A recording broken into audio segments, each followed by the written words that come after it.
مشاهدينا الكرام، السلام عليكم ورحمة الله تعالى وبركاته. مرحبا بكم في قناتكم لا لونغ فرانسيز. أنت الآن سيدتي، أنت الآن سيدي تشاهد فيديو تعلم اللغة الفرنسية.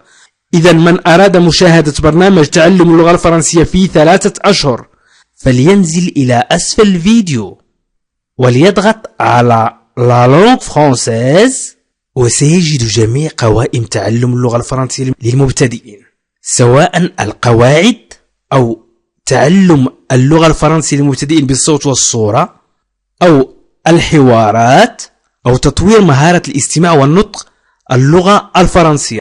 مرحبا بكم في الدرس الثاني خاص بالمستوى المتوسط أو للمستوى المتوسط، مراجعة قواعد اللغة الفرنسية. هنا فقط مشاهدينا الكرام نقوم بمراجعة الدروس السابقة، أي مستوى مبتدئ. أقدم مراجعة سريعة جدا لكي نمر إلى المستوى المتوسط. إذن في هذا الدرس سنتكلم عن les articles، الأدوات. les articles الأدوات. إذن les articles définis، وقد ذكرتها في الدرس السابق. ومن أراد مشاهدة دروس برنامج تعلم اللغة الفرنسية في 3 أشهر للمبتدئين فليضغط على لا لونغ فرانسيز، لا لونغ فرانسيز وهو اسم القناة. فليضغط على اسم القناة أسفل الفيديو وسيجد جميع قوائم تعلم اللغة الفرنسية في 3 أشهر. إذن les articles définis أداة تعريف. وأيضا les articles تنقسم إلى 3 أقسام: les articles définis و les articles indéfinis، أدوات غير معرفة أو غير معرفة، و les articles partitifs، أدوات مجزئة. إذن سأشرح هذه الأدوات بسرعة. قلنا les articles définis، l'article défini أداة تعريف. أداة التعريف مثلا في اللغة العربية نقول أداة التعريف هي ال، وفي اللغة الفرنسية هي له ولا وما إلى غير ذلك. إذن définition. إذن تكون أدوات المعرفة إما بسيطة simple وإما مدغمة contractée. نتكلم الآن عن simple. les articles définis simple. أولا قلنا les articles définis تنقسم إلى les articles définis simple، أدوات المعرفة البسيطة le، la، l'apostrophe و les. إذن le ولا و l'apostrophe و les هي les articles définis simple، أدوات المعرفة البسيطة. إذن le nom masculin singulier، لتعريف الاسم المفرد المذكر. le تستعمل للمذكر. exemple مثال: le père، الأب، le père. مثلا سأفرق بين الفقرتين. قلنا le nom masculin singulier نستعمله للاسم المفرد المذكر. la pour le nom féminin singulier، أي لتعريف الاسم المفرد المؤنث. إذن le للمذكر ولا للمؤنث. هذه فقط مراجعة لدروس القواعد للمبتدئين، وبعد ذلك سأمر إلى دروس المستوى المتوسط. exemple la fille البنت، la sœur الأخت. إذن لا fille اسم مفرد مؤنث، والسœur اسم مفرد مؤنث. إذن c'est un nom féminin singulier. الآن سنمر إلى l'apostrophe. سأضع نجمات، أي سطر على شكل نجمات بين الفقرتين. إذن l'apostrophe remplace les articles définit le et la devant les voyelles et un H muet. إذن H صامتة. إذن قلنا إذن تحتل الأبوستروف تحتل محل له أو لا أمام حرف متحرك أو H صامتة أو H صامت إذا كان مذكر. Exemple l'école المدرسة l'élève التلميذ l'homme الرجل. إذن هنا accent في école وإليف وفي homme هناك H صامتة. إذن نضع L apostrophe. وبالنسبة لي سأضع نجمات لأفرق بين الفقرات. وبالنسبة لي le pluriel du nom féminin et masculin أي لتعريف جمع الأسماء المؤنثة أو المذكرة. إذن جمع الأسماء المؤنثة أو المذكرة. مثال exemple les mères الأمهات les pères الآباء les écoles المدارس. إذن الآن تكلمنا هنا عن les articles définis simple. قلنا les articles définis تنقسم إلى قسمين simple أو contracté مدغمة بسيطة. قلنا بسيطة le لا الأبوستروف لي. قد شرحتها الآن سأمر إلى contracté. ثانيا les articles définis contractés أدوات المعرفة المدغمة O و O avec X و du و D. Contraction de l'article défini avec les prépositions à et de. إذن إدغام أداة المعرفة مع حروف الجر à و de. إذن إدغام أداة المعرفة مع حروف الجر مثلا له ولا ولي وما شابه. إذن أولا A زائد له تعطينا O. إذن O هنا هي A زائد له. إذا أدغمنا A وله تصبح O. O هي أداة article défini contracté أداة معرفة مدغمة. مثال exemple لا نقول aller à le tableau اذهبوا إلى السبورة. وقد ذكرت هذا في الدروس التي قدمتها بالتفصيل. ذكرت بشكل دقيق هذه الدروس في المستوى مبتدئ. فقط أحاول أن أعطيكم فكرة بسرعة وبعد ذلك سأمر إلى دروس المستوى المتوسط. إذا قلنا aller à le tableau اذهبوا إلى السبورة. aller لا توجد في اللغة الفرنسية. نقول aller au tableau. aller تعوضها au أي اذهبوا إلى السبورة. يمكن أيضا أن نقول aller. aller تعني au. aller نضع مكانها au لا نضع aller. إذا قلنا au تعني aller و au avec x تعني aller الجمع. مثال exemple il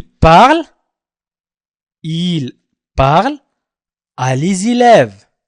إذن الجملة السابقة خاطئة. لا نقول aller نقول il parle aux élèves أي هو يتحدث إلى التلاميذ. إذا مكان aller نضع au. ثالثا de plus le égale à du. Exemple, je prends de le pain غير موجودة في اللغة الفرنسية. الجملة السابقة خاطئة. إذا الجملة السابقة خاطئة. نقول je prends du pain. إذا du تعوض de le. قلنا au تعوض à le و du تعوض de le. لذلك نجد du. إذا هنا هذه الجملة تعني عندما نضع du تعني je ne prends qu'une partie du pain. أنا أتناول جزء من الخبز أو لا أتناول إلا جزء من الخبز. جزء فقط. أنا أتناول جزء فقط من الخبز. je prends du pain أتناول جزء فقط. du عندما نتناول مثلا جزء. رابعا de lait تعني de زائد lait تعني des. Exemple, je mange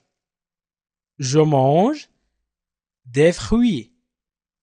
Je mange des fruits. Je ne mange qu'une partie des fruits. أنا أكل جزء أو كمية من الفاكهة وليس كل الفاكهة. إذا هنا je mange des fruits. أكل الفاكهة. je mange des fruits. أكل فاكهة. ولكن إذا قلنا je mange des fruits نقول أكل جزء فقط من الفواكه. des fruits.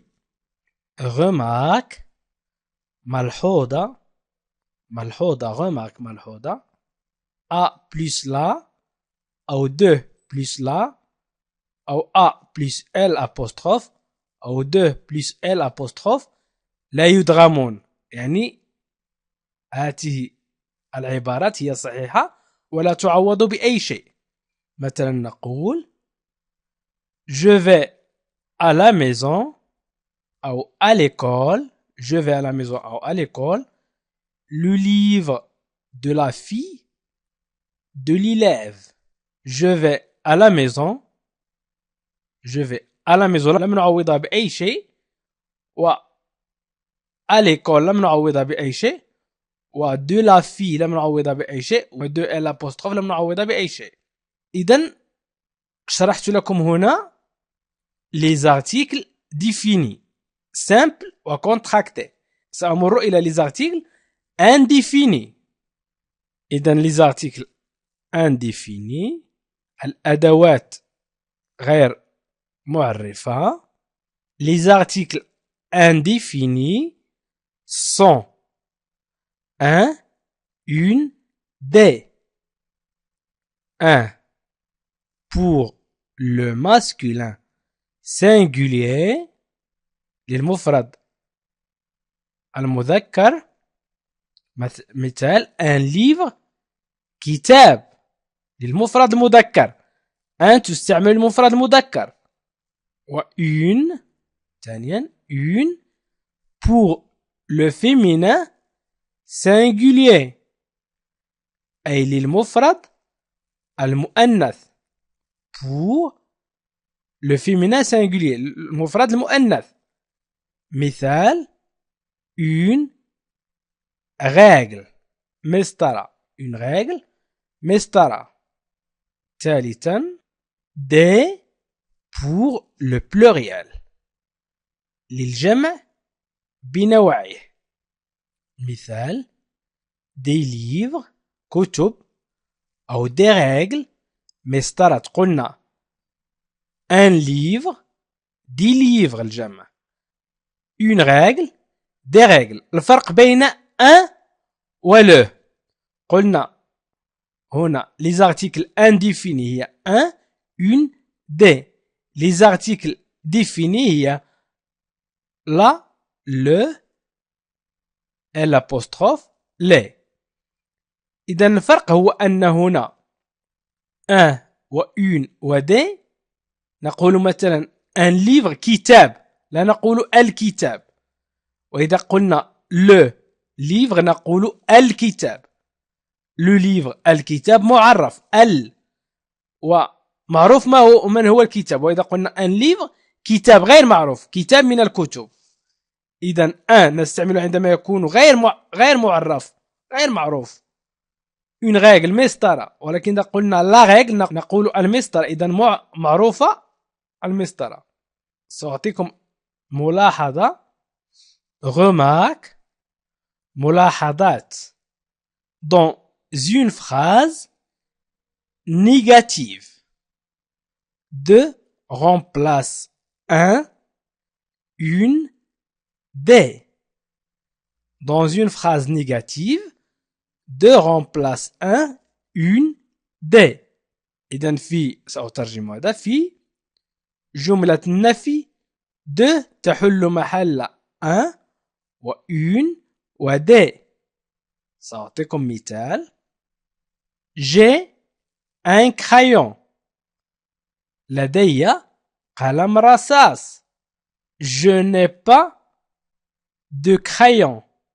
قلنا je n'ai pas de crayon. ليس لدي قلم رصاص. إذن ان و pas للنفي تعني لا أو ليس أو لم.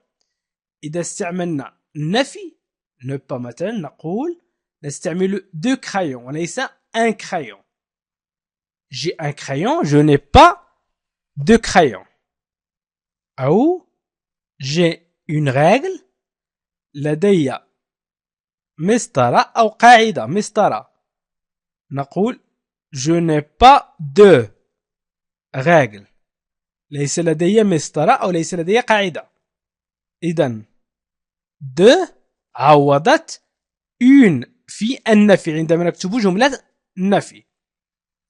الآن سأمر إلى الجزء الثالث. قلنا تكلمنا عن les articles définis، قلنا simple و contracté، وتكلمنا عن les articles indéfinis un, une و des. الآن سنتكلم عن les articles partitifs مجزئة. les articles partitifs أدوات التجزئة أو الأدوات المجزئة. سأعطيكم تعريف définition. Les articles partitifs sont utilisés quand il y a une idée de quantité. Cette quantité n'est pas précisée. مثلا سأقوم بالترجمة. قلنا أدوات التجزئة les articles partitifs sont utilisés تستعمل quand عندما il y a une idée de quantité عندما تكون هناك فكرة لكمية.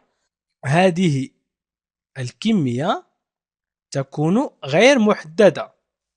مثال j'ai des stylos أو il a de l'argent. أو j'ai des stylos. لدي أقلام وإلى l'argent لديه نقود. إذن عدد النقود أو عدد الأقلام غير محدد. إذن الكمية غير محددة. إذن l'utilisation des articles partitifs استخدام أدوات التجزئة du, de la, de l'apostrophe و des. متى نستعملهم؟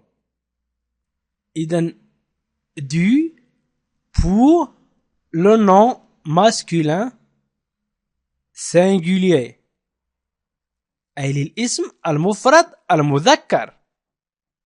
pour le nom masculin singulier. Exemple, je mange du pain ou je bois du lait. je mange du pain أو je bois du lait. Je mange أكل du pain الخبز. Je bois du lait أشرب الحليب. إذن كمية غير محددة، غير محدد عدد الخبز وغير محدد عدد لترات الحليب. مثلا de la pour le nom féminin singulier.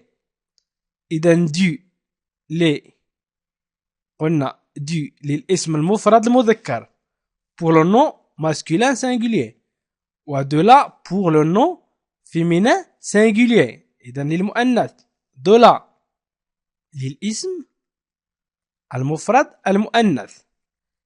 Exemple, je mange de la viande ou je mange de la salade. إذن je mange de la viande أكل اللحم. je mange de la salade أكل السلطة. غير محدد عدد كمية السلطة أو كمية أو عدد كيلوغرامات اللحم. إذن غير محدد، لذا كنستعملو de la. سأضع نجمة للتفرقة. إذن de l'apostrophe pour les noms commençant par 10 voyelles ou un H muet. H الصامتة. إذن للأسماء المبدوءة بحرف متحرك أو H صامتة pour les noms commençant par 10 voyelles ou un H muet. إذن exemple, nous avons de l'huile, il boit de l'eau. Nous avons لدينا de l'huile أي الزيت, il boit de l'eau يشرب الماء, il boit de l'eau. إذن كمية الزيت وكمية الماء غير محددة. إذن سأضع نجمات وسأمر إلى D. D pour le pluriel des noms féminins et masculins لجمع الأسماء المؤنثة أو المذكرة. pour le pluriel des noms féminins et masculins لجمع الأسماء المؤنثة أو المذكرة، يعني جميع الأسماء. Exemple, vous mangez des fruits, j'achète des oranges. Vous mangez des fruits, j'achète des oranges. إذن هنا نتكلم عن الجمع S ولم نحدد عدد الفاكهة أو عدد الليمون. وأيضا هنا بالنسبة لفراز négative, j'ai du pain أو je n'ai pas de pain. J'ai du pain, je n'ai pas de pain. إذا استعملنا la négation ne pas فإن نقول de ولا نقول du. وأيضا في des ils ont des billets نقول ils n'ont pas سنقول de ولا نقول des billets. إذن عندما نستعمل la négation لا نقول du أو des، نقول de. عندما نستعمل النفي j'ai du pain لدي خبز، je n'ai pas de pain ليس لدي خبز. ils ont des billets لديهم بطاقات السفر مثلا، ils n'ont pas de billets ليس لديهم بطاقة السفر. إذن إذا استعملنا ne pas أي أداة النفي ne pas نقول de عوض du و des. وأيضا لكي نختم درس les articles أي الأدوات نقول أيضا devant les adjectifs أمام الصفات. مثلا j'ai des beaux vêtements نقول j'ai de beaux vêtements. j'ai de beaux vêtements. j'ai des beaux vêtements لا نقول j'ai des beaux vêtements عندما يكون أمام الادجكتيف نقول de. وأيضا بالنسبة للادفيرب devant les adverbes de qualité comme peu, assez, trop, beaucoup, combien أي مثل قليل كثير أو كاف assez كاف beaucoup كثير combien كم. نستعمل مثلا لا نقول j'ai peu du temps نقول j'ai peu de temps. peu عندما نستعمل peu نقول de ولا نقول du. أو il mange trop du poisson لا نقول trop du نقول trop de. il mange trop de poisson لأن هنا les adverbes de quantité. إذا مشاهدينا الكرام أشكركم كثيرا على تتبعكم لهذا الفيديو.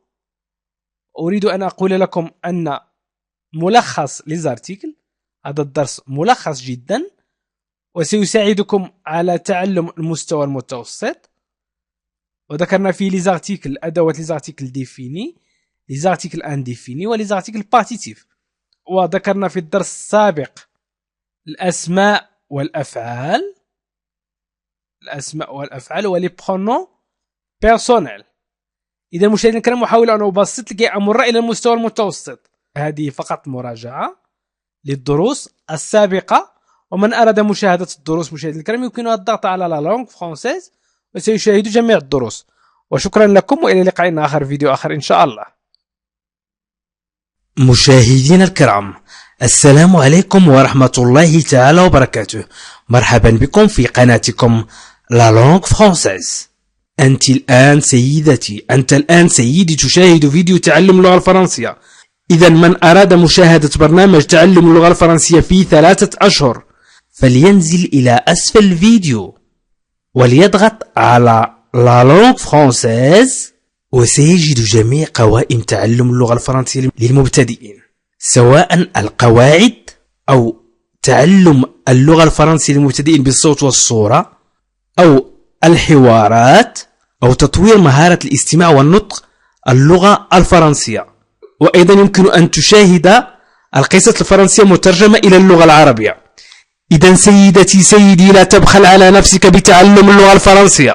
عزيزي المشاهد ادعمونا بالضغط على اشتراك وفعل الجرس ليصلك كل جديد واضغط على جيم وشكرا لكم.